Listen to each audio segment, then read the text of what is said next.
Hello everyone. So this week we will talk about the discovery of subatomic particles. Mm, We will talk about the discovery of electrons, protons, and neutrons. In our previous videos, we were always focused on how was the development of the atomistic theory that started with Democritus and Leucippus in the ancient Greeks, and how during the 17th century until the and now we will talk until the 1940s. This theory was developed until nowadays we can really see the atoms.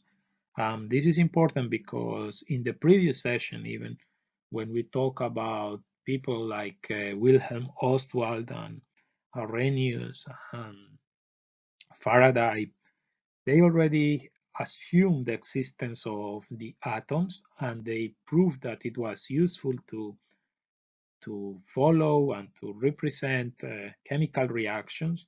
But let's say that for at least for Oswald, it was still like a doubt on whether or not these particles could exist. But at the end of this video, when we will talk a little bit about the discovery of the neutrons and then how some technology was developed in laboratories and microscopy, then we are now sure on the existence of these uh, particles, and we will see during this video some of the techniques that led us to the to the development of such instrumentation. So let's start.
in order for us to discuss on the existence of subatomic particles and how was the history behind the discovery of electrons, protons, and neutrons, we should begin with the contributions made with Michael Faraday in the 19th century.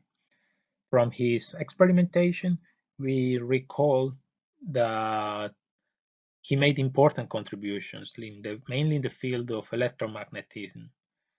But he also made some contributions in chemistry, and more specifically in the field of electrochemistry, where he himself named some of the components that we use today in electrochemical cells, like, for example, concepts of anodes and cathodes.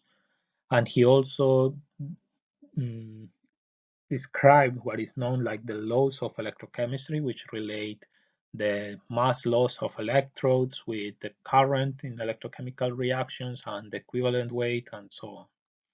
So he was a very highly or a very influential scientist of the 19th century and even until today, as we discussed in a previous video.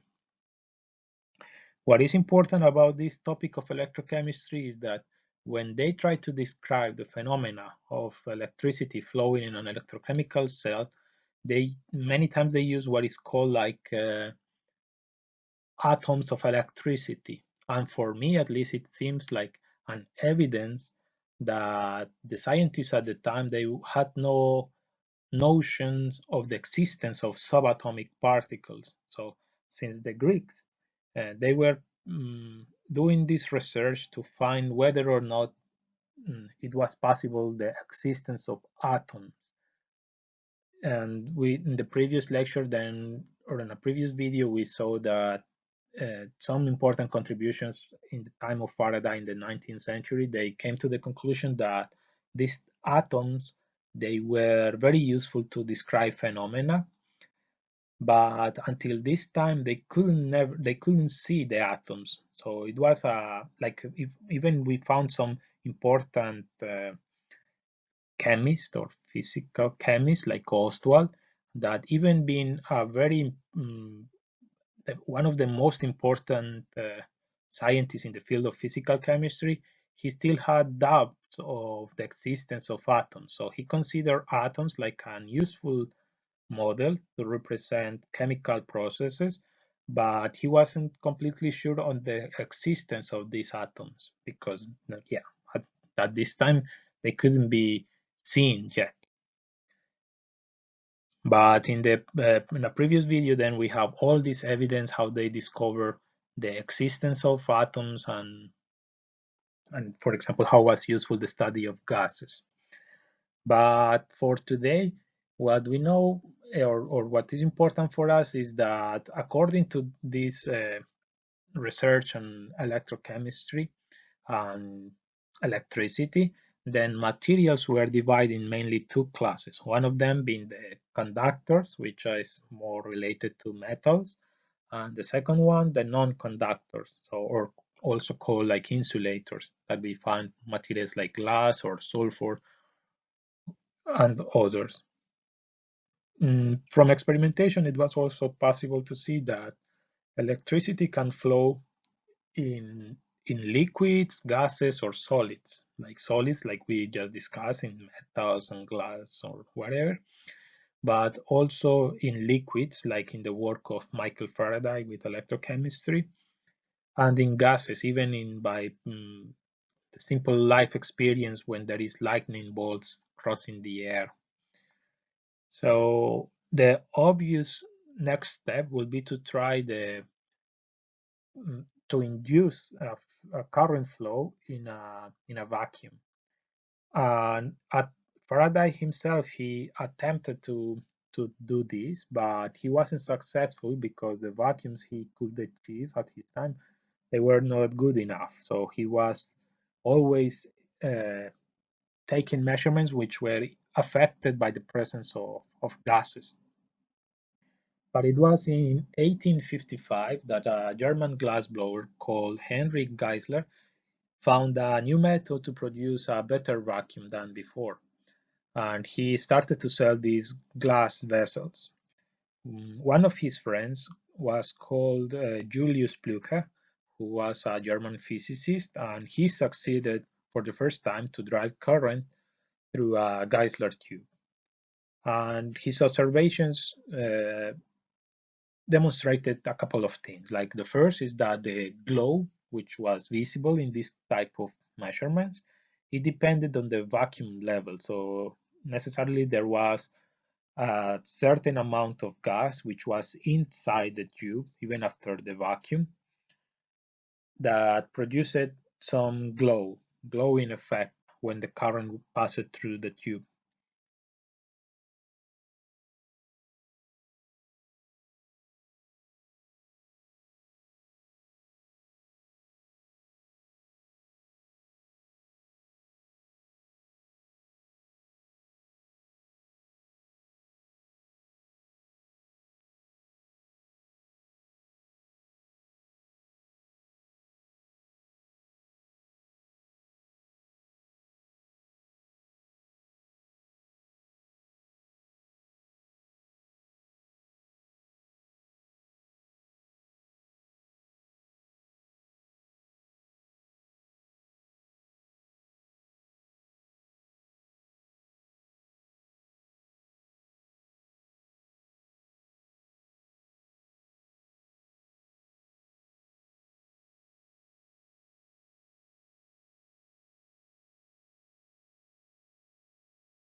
But he also saw that if the vacuum in the glass vessel was very good, or much better than before, then the glowing effect just disappeared, was very faint.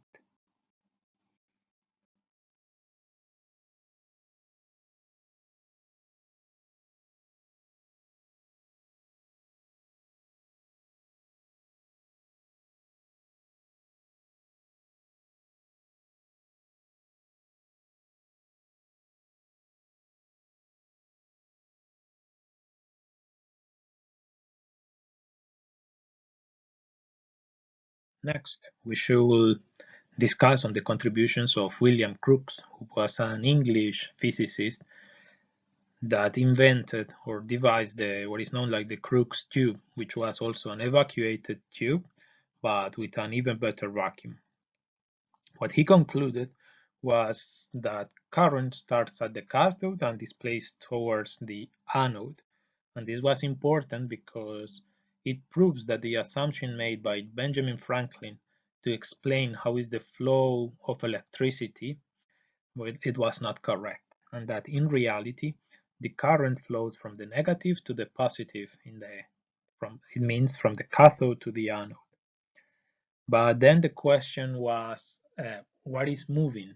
Because from simple observation, it was visible that this thing, it was moving in straight lines. So uh, for German physicists, it was believed that it was just a new form of light, while for English physicists, it was thought to be like a particle which was very light and moving very fast. Therefore, it was unaffected by gravity. In order to resolve this situation, there was the contribution of Blücher and Crookes, who independently showed that the deflection of cathode rays is possible through the action of magnets, like we see in the image in the bottom right. So when you approach a magnet to one of these cathode rays, what you will see is that the cathode, the ray is deflected by an angle. And this means that something which is traveling there, it has an electric charge, and therefore it is different than light. So it was more like the English physicist version, which was holding true after the experimentation. So they concluded that a particle was moving and that this particle had an electric charge. So now the question was, what is this particle and what are the properties? But before that, I would like to show you a short video on how it looks like this experimentation what was by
Finally, we should discuss the contribution made by Joseph John Thomson, an English physicist who is credited like the discoverer of the electron.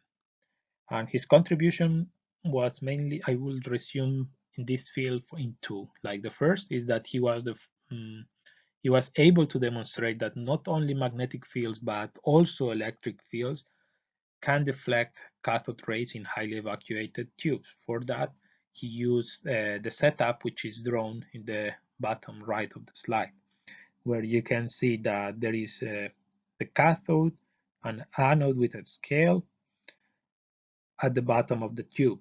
And depending on the degree of this deflection induced by an electric field in those using those plates, one with positive charge and the other with a negative charge, then he was able to determine the mass charge ratio of these moving particles. However, he was able to determine this ratio. He couldn't measure the mass or the charge of the particles moving in the cathode ray. Therefore, there was open two possibilities. The first is to assume that the mass of the moving particles is the same like the smallest mass known at the time, which was the mass of hydrogen, the atom of hydrogen. But if this was the case of the particles moving in cathode rays, then the charge must be very high as well in order to satisfy this mass to charge ratio.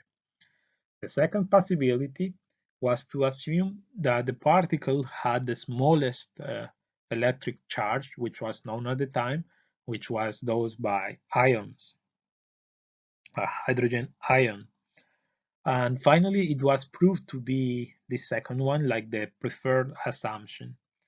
And from this assumption, then it was possible to estimate the, the, the mass of the electron after the contribution of another scientist called Robert Andrews Millikan, who was able to very carefully measure the minimum electric charge carried by a particle.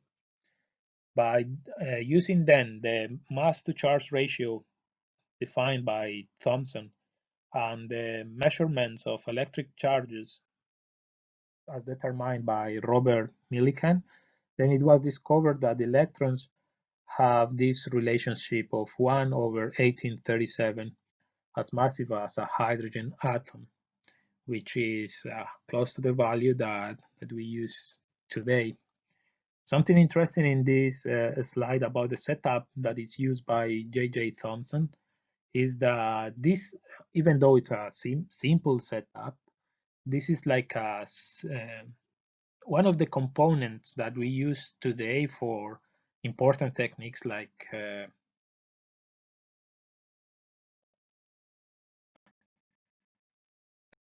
for example, electron microscopy.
So now, after all this experimentation with the cathode rays and the discovery of the first subatomic particle, which is the electron, and after defining some of its properties like mass and charge, then this new discovery helped to explain some of the theories developed before, like for example that one of Arrhenius. And if you remember, in a previous video we discussed that Arrhenius, during his PhD studies, he proposed what is called like the theory of ionic dissociation, based on which he proposed that ions, they are not a different type of atom, the atom of electricity, but ions are formed by atoms, normal atoms, or groups of atoms with an electric charge.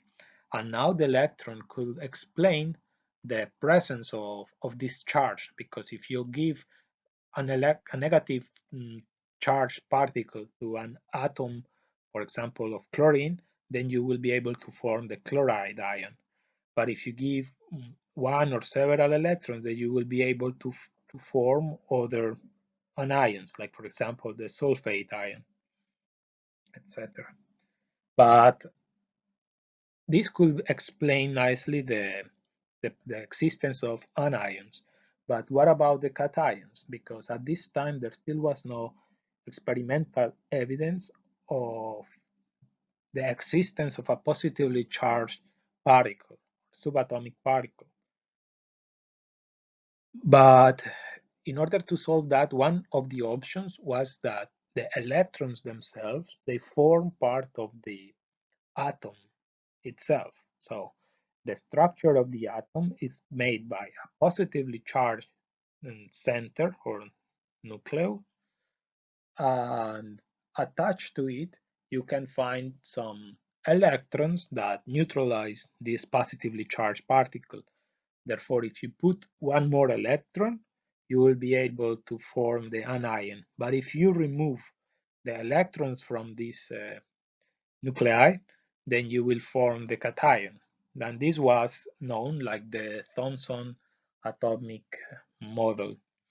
And like the representation is that shown in the bottom right figure, where you have a positively charged matter in the center, or massive, and some small electrons attached on the surface. So they are like fixed, they're attached to that center.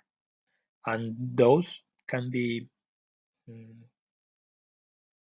taken from the atom by, for example, a high voltage, like in the case of cathode rays.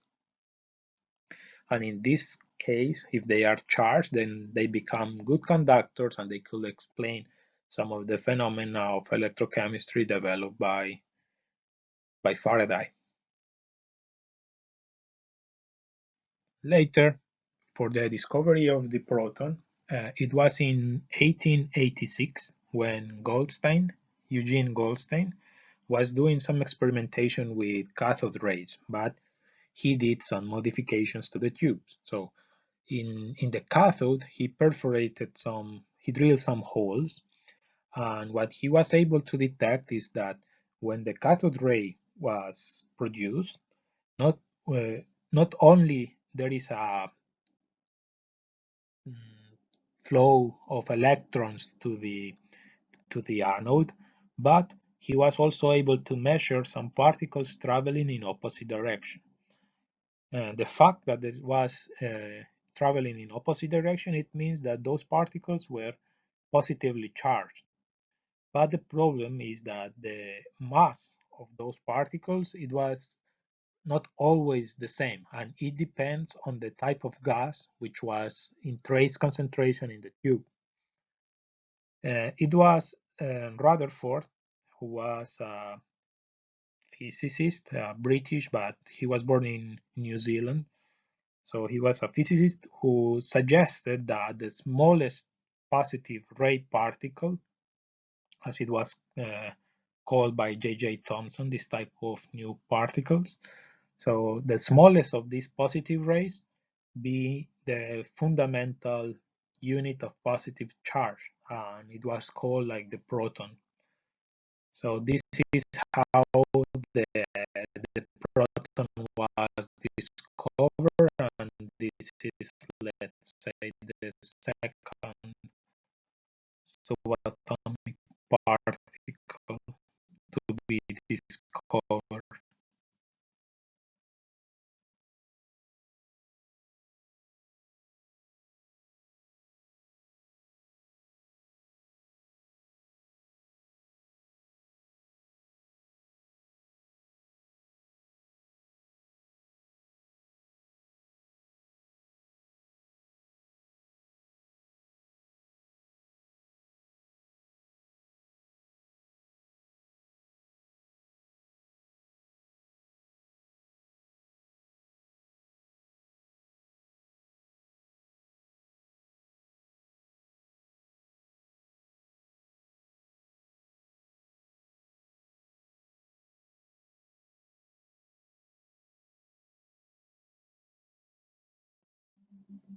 At this point, then there was proof the existence of two subatomic particles, the electrons and the proton. But in order to discuss about the discovery of the neutron before, or first, we have to talk about the discovery of X-rays and radioactivity. X-rays were discovered by a German physicist called Röntgen, who was working with cathode rays and interested in glowing materials. So when doing his experimentation, he found that some chemically active paper that he had in his lab started to glow outside the cathode ray tube. And this paper was glowing only during the operation of the cathode ray. Later on, he discovered that this glowing effect persisted even when the paper was placed in another room. So this new type of radiation that he was discovering at this time, it was able to penetrate and go through the glass of the tube, the cathode ray, but also through walls. So this was a different type of penetrating radiation that was emitted with the cathode rays hitting the anode. So this is a way of producing X-rays through electrons. So when the electrons of the cathode ray hit the anode, then this new type of radiation was emitted and it was able to penetrate the walls. In his behavior, it has the same properties like light, but of much more energy, so higher energy. He called this type of radiation like X-rays, and from these experimentations of Röntgen, we have a very famous picture, or that we see to the left of his image of his picture, which is the hand of his wife with the ring. So you see this dark circle, it was her ring, and this is like the evidence of the first X-ray for medical purposes, let's say, produced by Röntgen from the hand of his wife. When scientific people discovered or about this the new radiation type, then they started to investigate its usefulness. And there was a French physicist called Antoine Henri Becquerel who was interested in fluorescence. And when he realized about the existence of X-rays, he wanted to know if this fluorescence contained some X-ray as well. So what he did is that he took a crystal, in this case it was an uranium compound, and he wrapped it with paper and photographic film. With this, he expected that when the crystal was fluorescing, then the photographic film should be fogged by the radiation of the X-rays. And then when he did the experiment, then effectively he realized that it was fogged. So he thought that it would contain some X-rays, but he also realized that even when the crystal of the uranium compound was not fluorescing, still the photographic film was fogged. So with these experiments, Marie Curie was the first who gave the name of to this phenomena like radioactivity, and even more, she discovered that it was in the uranium compound. The uranium was the origin of the radiation, and further, she added that not only uranium but other elements were also showing this radioactivity, like for example the case of thorium.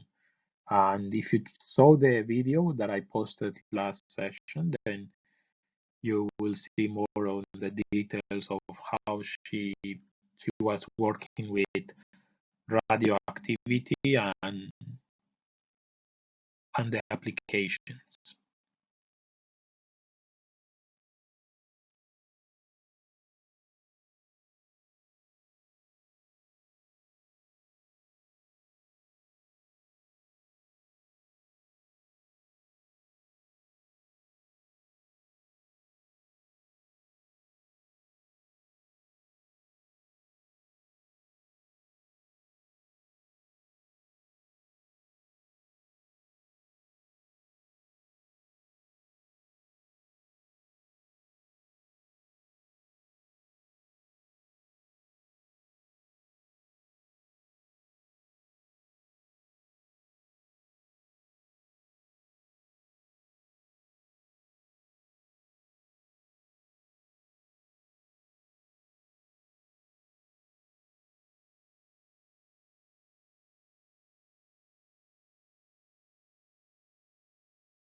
Then the radioactive radiation started to be examined in the same way like they did with cathode rays. So they started to expose this radiation to magnetic fields and electric fields.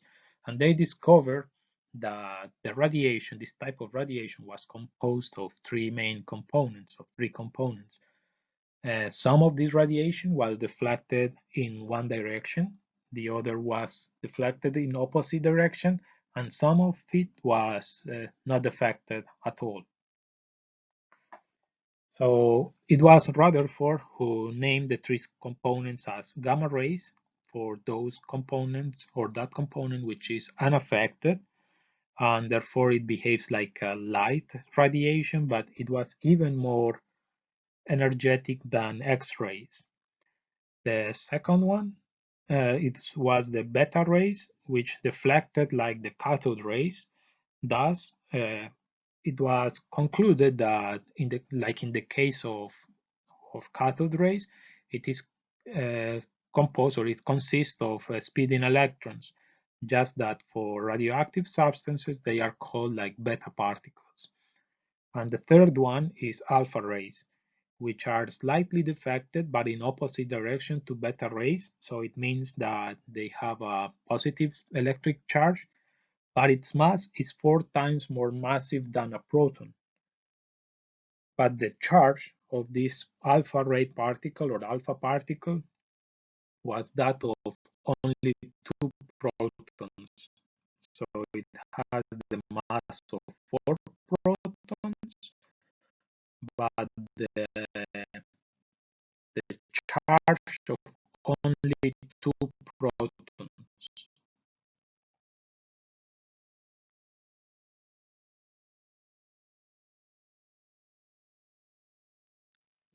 After the discovery of radiation and these three components that we discussed in the previous slide, and for about 30 years, it was believed that the alpha particle was made of 6 subatomic particles, being 4 protons because of the mass, but it required 2 electrons to neutralize the charge, 2 charges, and then to satisfy the measurements.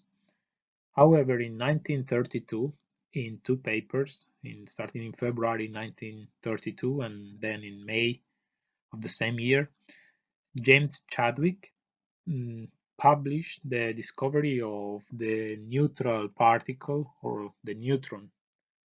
He did so by following the advices of Rutherford, the experimental setups proposed by Rutherford, and he discovered that this particle is just about as massive as a proton, and it is electrically neutral. So in this case, we have the subatomic particles of the electron first, then the proton, and finally in 1932 it was discovered the neutron.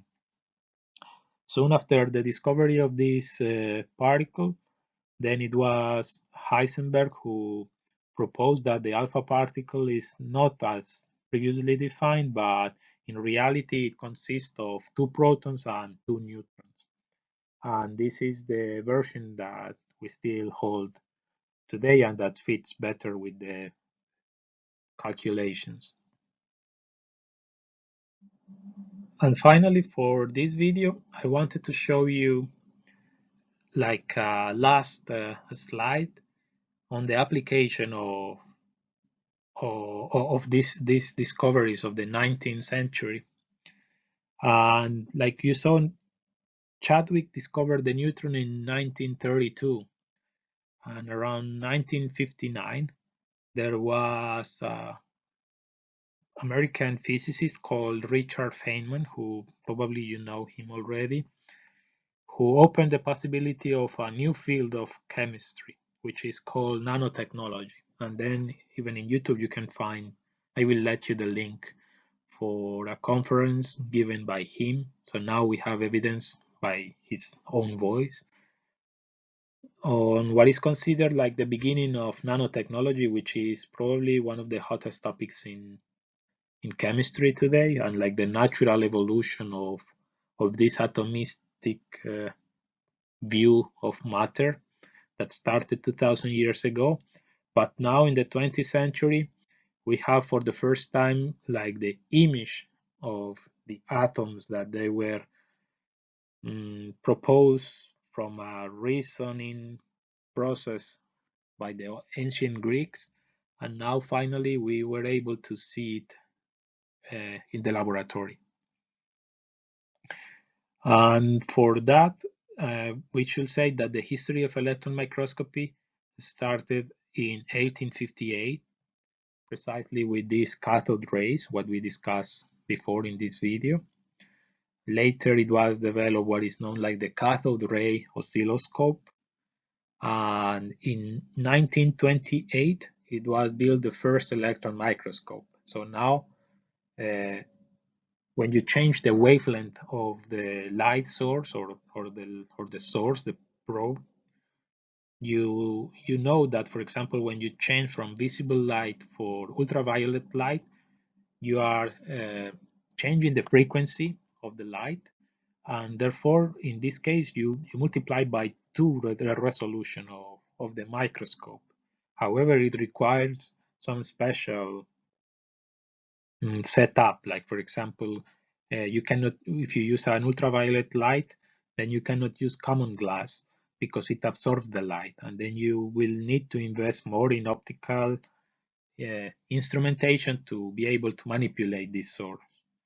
In the case of electron microscopes, then we don't have glasses, but we use some of the principles that we saw during this video, and it's the use of magnets and coils to focus a beam, like in the case, for example, with the development of cathode ray oscilloscopes.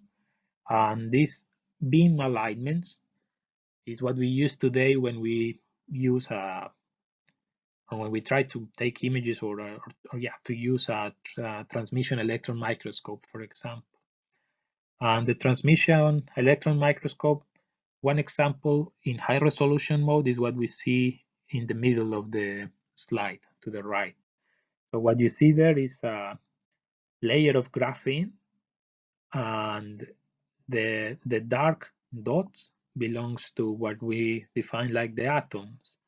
And the resolution is such that you are able even to find small defects on the surface of a material. Like for example, in this case, there is an oxygen vacancy that you can see the center of the image to the left. And this is important because nowadays this is one of the hottest topics in nanotechnology, to try to tune these defects because they become like catalytic centers for reactions of interest, and they also can help to understand the effects of defects on properties like the electronic structure and applications for conductivity, for making conductors and such.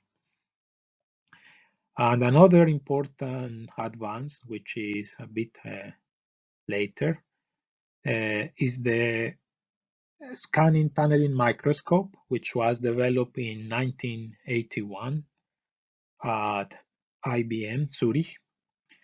And what is interesting about this technique is that is also able to reach an atomic resolution, like you see in the bottom to the right. There is an image of IBM, like the computer company, that they invested in development of this type of technologies.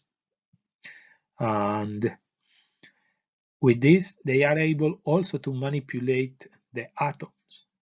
And this has important applications still at the lab scale, but it can reveal and modify the electronic and for example, the magnetic properties of graphene. So it was proven that if you put some hydrogen atoms on the surface of graphene, then this carbon layer will start to be magnetic, which is not the basic properties of the carbon or graphene itself.